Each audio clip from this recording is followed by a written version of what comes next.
Hey, thanks so much for stopping by. I really appreciate all my readers. It's kind of, if it wasn't for you, I'd just be talking to the wilderness.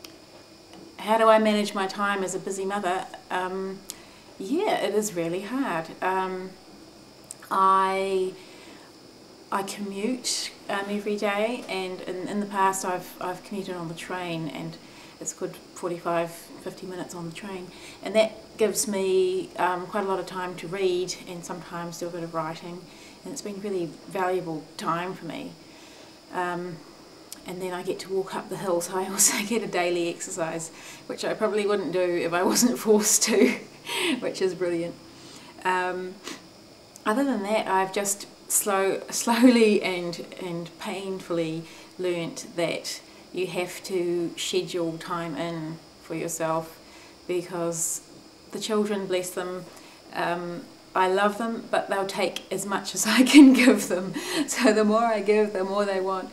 So I have to trust my instincts and know that at some point actually it's fine to say no to them, and they can look after themselves for a bit, and I can get a chance to do some writing or some reading. And if children don't see their mother having a life outside of them, then their expectations of what motherhood are kind of deluded, perhaps, I don't know. I mean, I'm sure there's a lot of mothers out there who are brilliant and spend all their spare time with their children, but for my sanity, I just can't do that. So for all of our sakes, I try and do something for myself at least once a week. How do I work through my creative low patches? I fake it till I make it. Sometimes I just keep trudging on, or sometimes I just read a lot or look at beautiful pictures and just try and absorb it in. If I feel like I've got nothing left to give, then I just try and take some more back into me and refuel. I mean, there are times in your creative life where you need to lay fallow. I learnt that the hard way too, by, you can burn out if you push yourself too hard too long.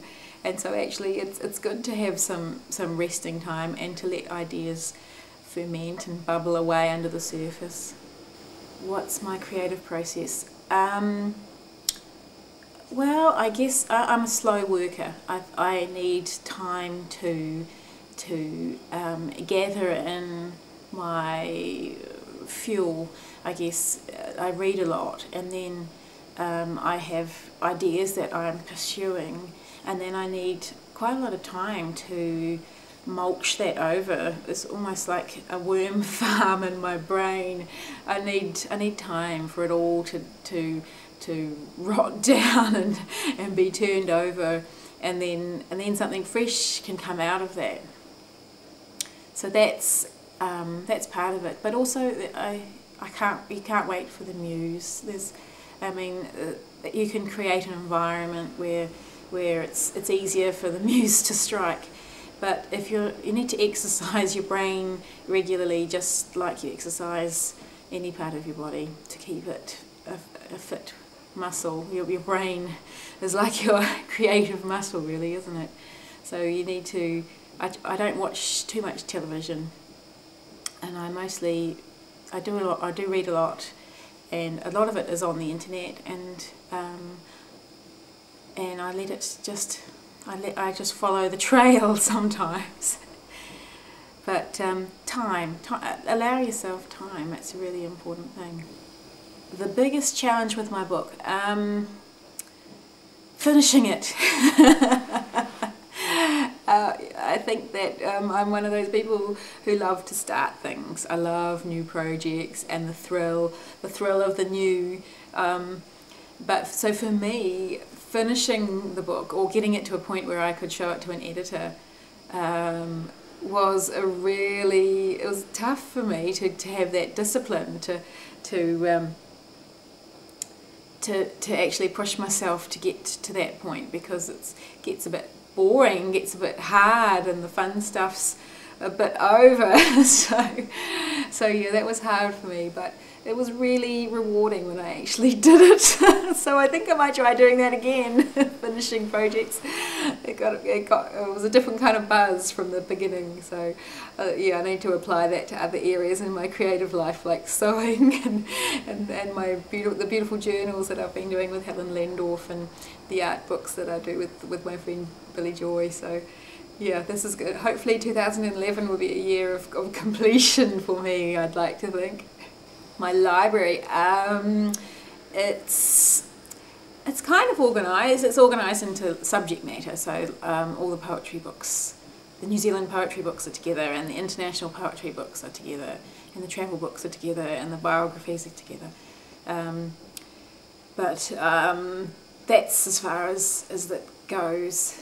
I've seen some beautiful libraries that have been organised all by colour, but how would you find anything? I never remember what colour a book is, even though it looks beautiful. But I haven't got so far as to organise everything by Dewey number or anything like that.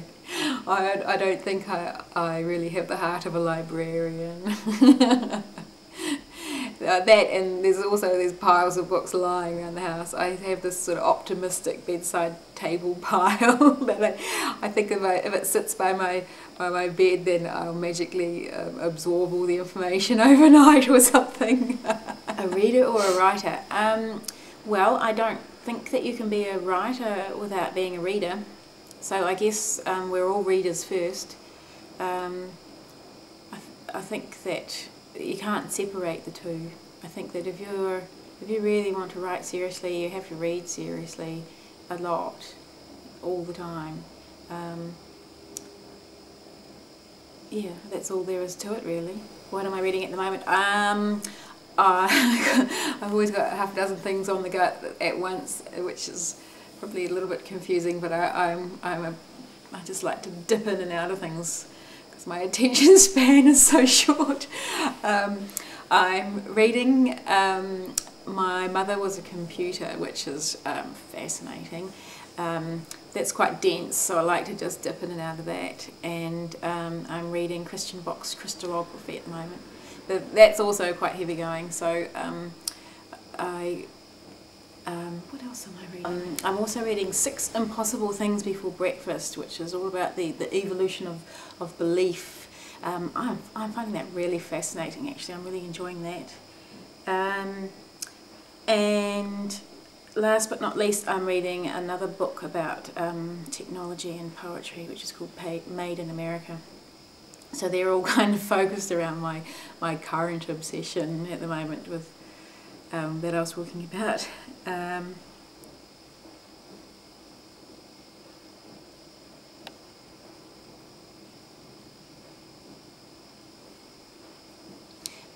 For a bit of light reading, next up I want to read William Gibson's Zero History, just for a bit of fun. I like a little bit of lightweight as well. It's not all dry academic titles. And of course I'm always reading my books that I'm working on at VUP. So we've just released The Violinist, which is an amazing biography of a New Zealand Holocaust survivor who went on to play in the New Zealand Symphony Orchestra.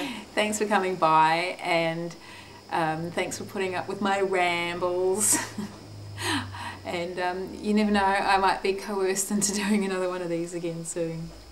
Bye!